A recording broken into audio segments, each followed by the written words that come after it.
Now, having made the forearms and the lower legs of the action figure, we can start to get a rough sense of how big the overall structure is going to be.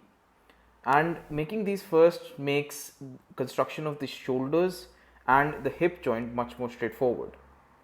We basically know that we have to tie a knot over here to represent the shoulder and over here to represent the hip joint, and tie more threads between them exactly like we did over here. So that construction is very simple. It's only a matter of determining where to tie that shoulder knot and the hip knot. So if you notice on your own arm, your shoulder length of the elbow that you had constructed previously. You can see that, right? We'll try and use a similar construction over here. I'll put the legs aside for a second. Right, now we can have, I'll tie a knot, bring this closer for your reference.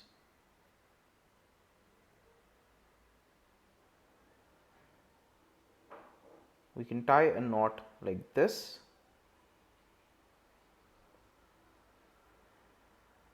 Yeah, now you can see that there are bits of threads sticking out, both here, this one and this one.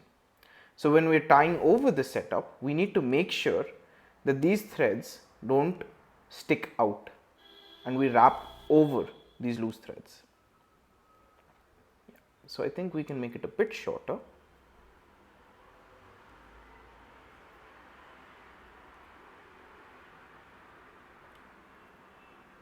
Yeah, I think this looks about right for a shoulder.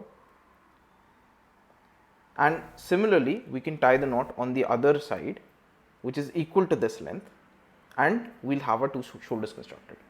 Similarly, on the legs, we can have the hip joint somewhere about here, right? We can just tie a knot similar to the earlier step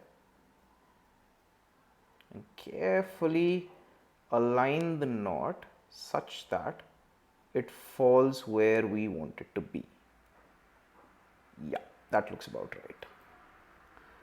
After that, the setup is fairly simple. It's exactly what we did earlier.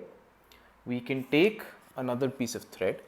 I'll use a different color for this one, and we can cut out big piece, and we can start wrapping over this. Let me just do that right away.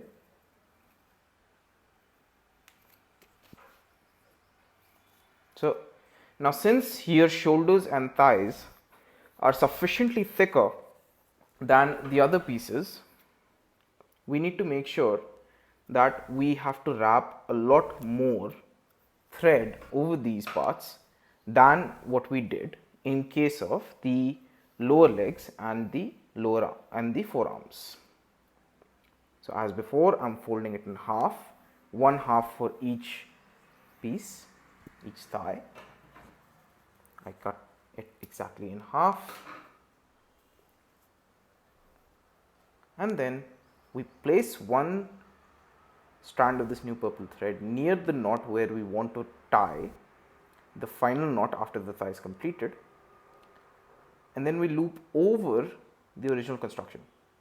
You can see that I'm looping over some of the yellow threads over here as well, and that is intended so that while the joint is movable, it is not so loose that it's not rigid anymore and that it suddenly topples over.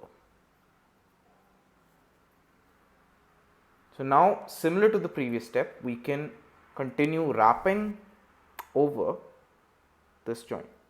As before, we need to make sure that whatever thread we're wrapping is very tight for it to be extremely rigid. Now I'll speed this part up because this would take some time, and of course we are doing this step for the one thigh. We'll have to repeat it for the other, and then of course for the shoulders as well. So we'll skip to the part, I'll do this a bit further, then we'll skip to the part where we've constructed all four of these pieces.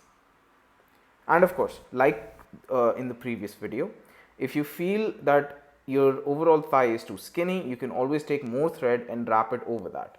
It would take a bit of time for us to do that, to achieve the right thickness that we need on these.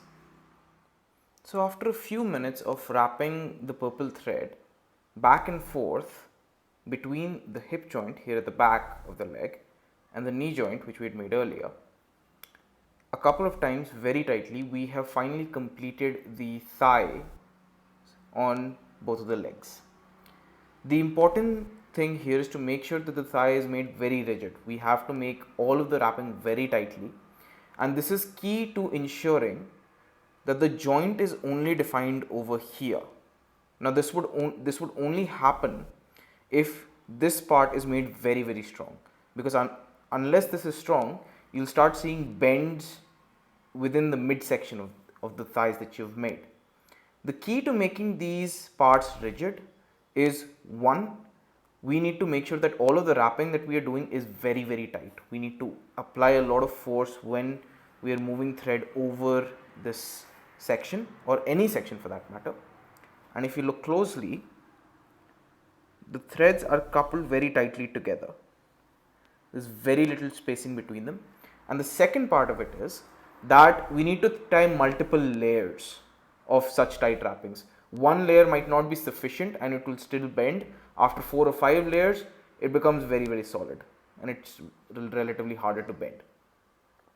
And you would note that all of the threads which were sticking out of the knee, the orange threads and the black threads, those are now under this layering.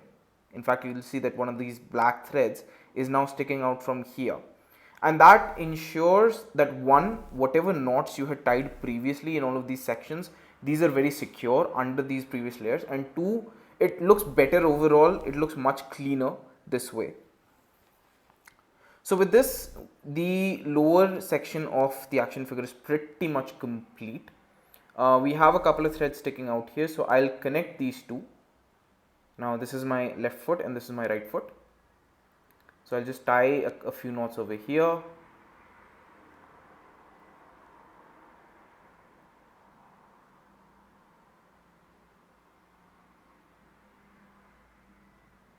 You can tie a couple of more knots. If you want, you can take additional thread and tie it in this section, the torso section, to secure the joint between these two thighs, right? In fact, since we have a substantial amount of length, what I can do is I can wrap this over the thighs and then use any of the other remaining threads to tie these two things together.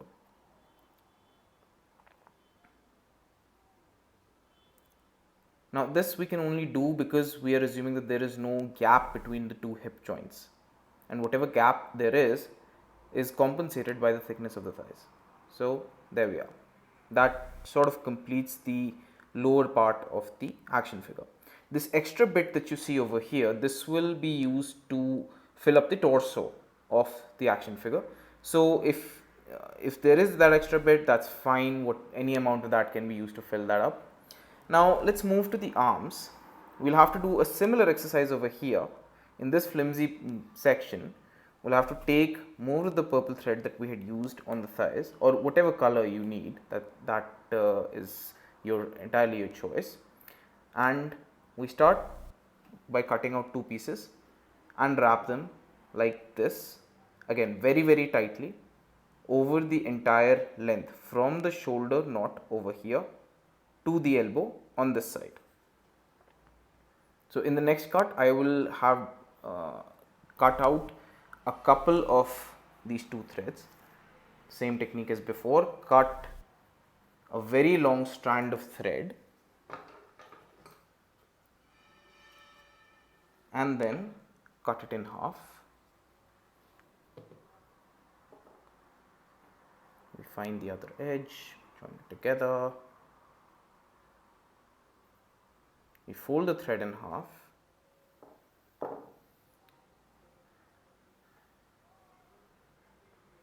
There we go. And use each of these halves on each of the shoulders that we want to make. So I'll start with the right one. We take some of the purple thread and leave it next to the shoulder joint, because finally our knot would come over here. And you can see that these green and yellow threads are sticking out here, and we need to make sure that we're wrapping over all of that. So we start our wrap. Now, using the same technique which we did to make the thighs earlier, we have completed the two shoulders as well, tightly wrapping pieces, long pieces of the new purple thread between the elbow over here and the shoulder over here.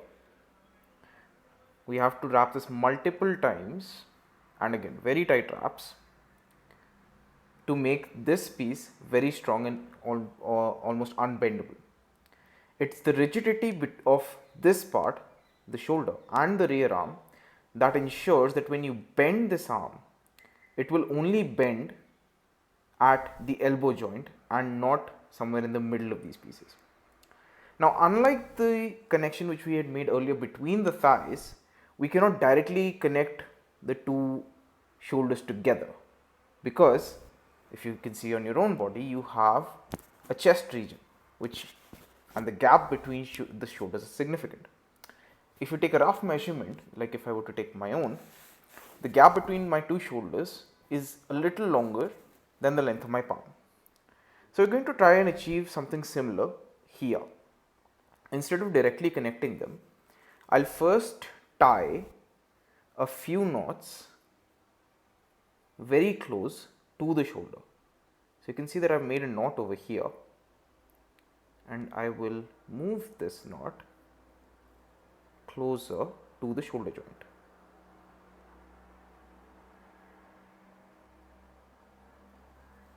I'll bring this closer.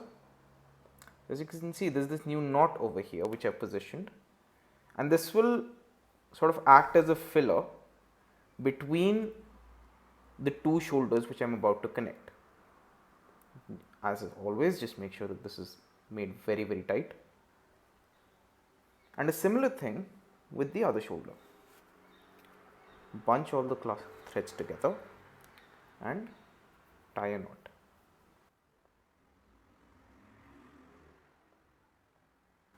The knot's still pretty loose. We just make these a bit more even and tie this very close to the shoulder. There you go. So that's the second knot that we have tied. Now if we bring these two together, this looks a little better, right? The gap between the two parts is roughly, and you can bring the arm closer to check, yeah, it's roughly the same as the gap between the shoulders on a real person. So that's our point where we will use these extra bits of thread that are left, and again could be from any construction, and we will just use those extra bits and tie the two shoulder joints together. These two new knots that we've tied, these will act as the shoulder blades.